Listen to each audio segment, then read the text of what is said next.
going on? Go Video. Here we are at the storage unit, and we're gonna pull some stuff that we're gonna send to auction.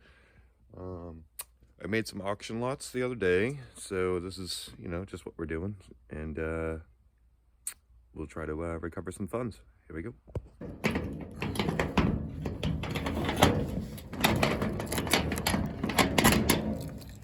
We do it frozen.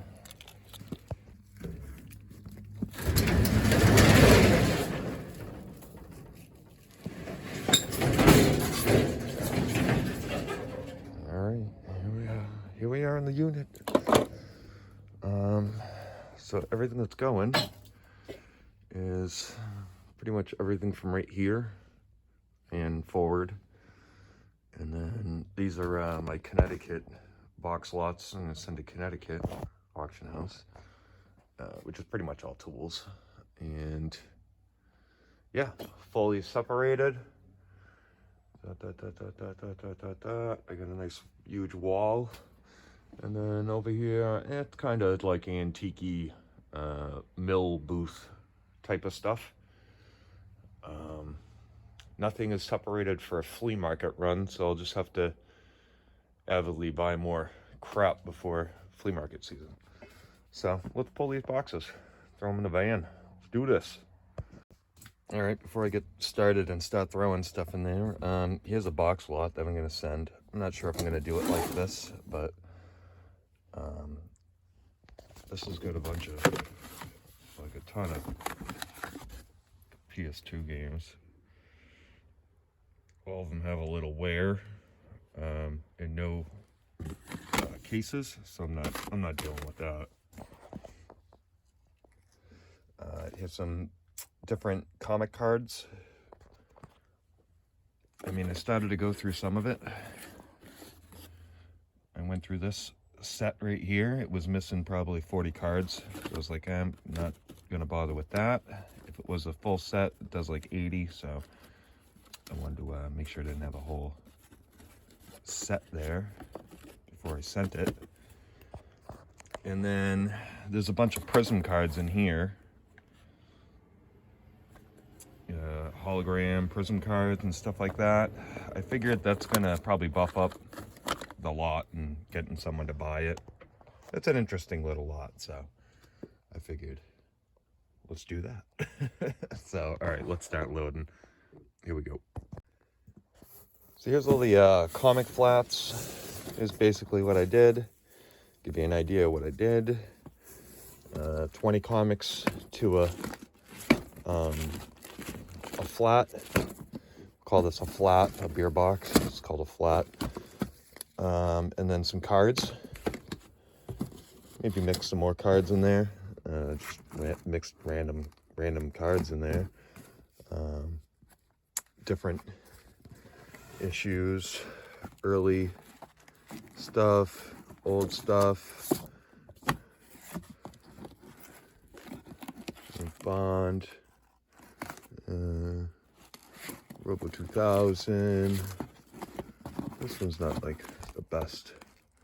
Yeah, it's 88 something. It's probably not the best flat, so I might have to add a little bit to that. These two are not that great, but they keep going. Different flats. Put some little Tonka cards in there. More flats. You get Thundercats, stuff like that. X-Men, stuff like that. So yeah, I think there's 20 flats in there. So $20 a flat is what we're hoping for, and we'll see what happens. I'm expecting everything to do $20 to $40 a box or a flat. So we'll see how it goes.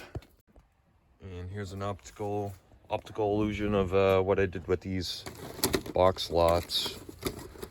So pretty much a box of figures. I don't know what that's gonna do. 20, I don't know. 20 or 30. Somebody might get eager on some of these. Some of them might do 30, some of them might do 40, some of them might do 20. I don't know. But I think I put about 10 to 15 figures, hoping that it would do 20 at least. So that was my thought. We'll bring it down. We'll let Guy take a look at it and see what he thinks. He's the professional. I'm just the gatherer. So carry on. All right, what's going on? Everything's all loaded up. It's freezing out here. It's gonna be like 20 degrees.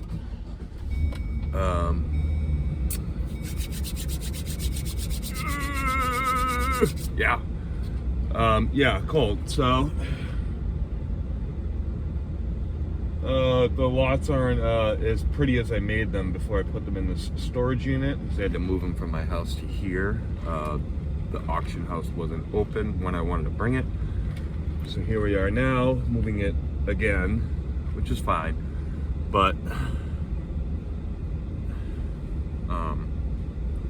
geez, simple, stupid little thing can distract me.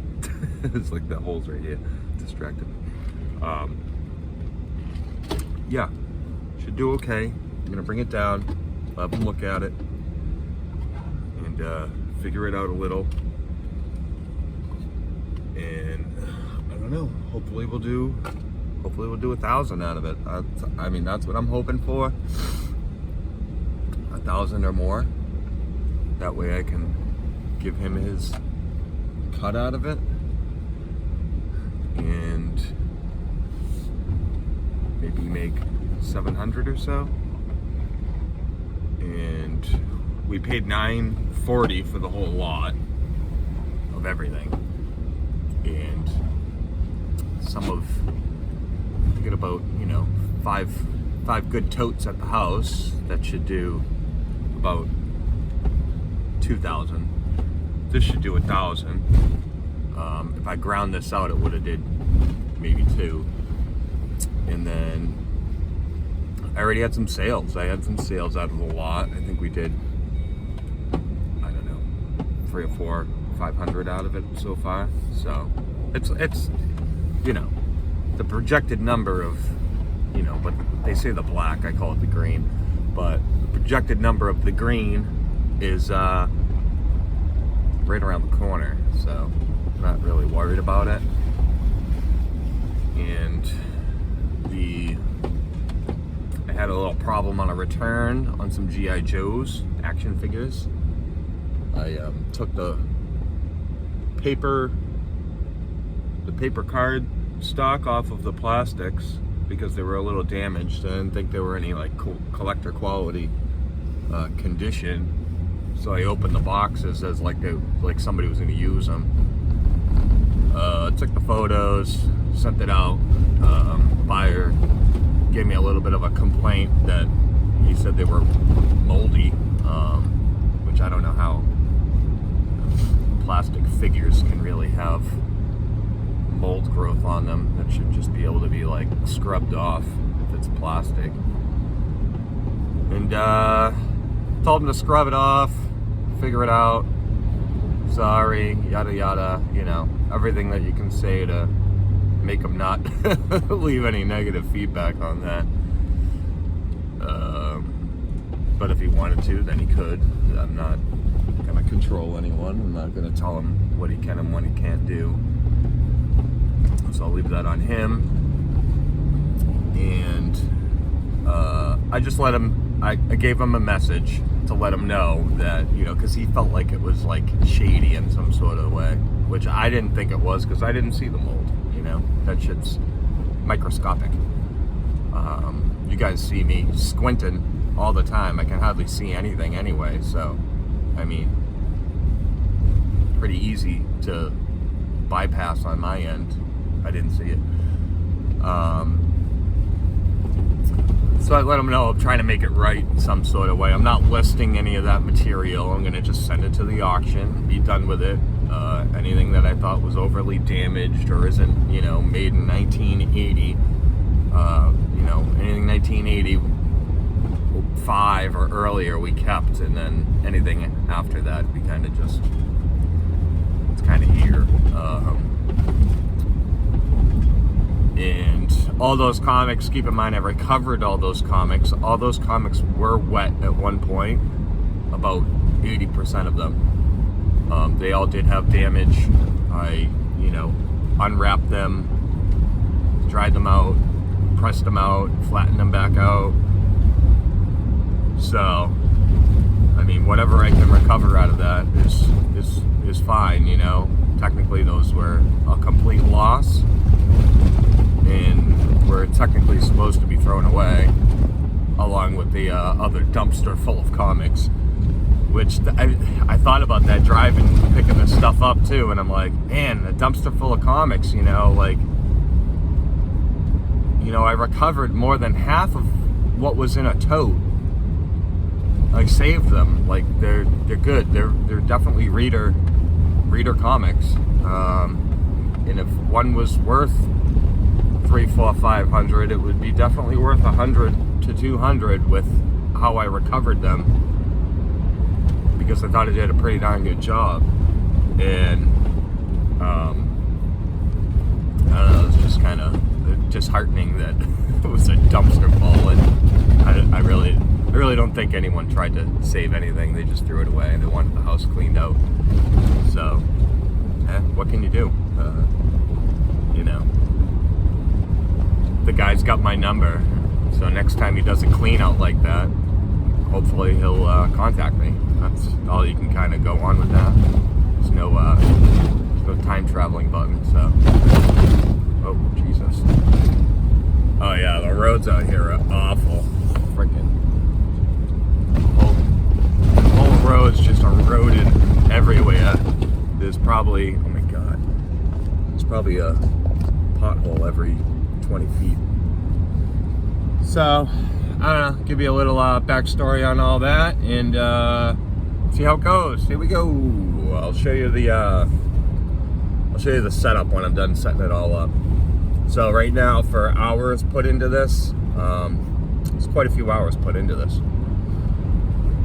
Keep in mind, we didn't disinfect everything, but we cleaned it up, we dried it out, we aired it out. We threw everything we had to throw away. Total hours on everything in this truck is at least 20 hours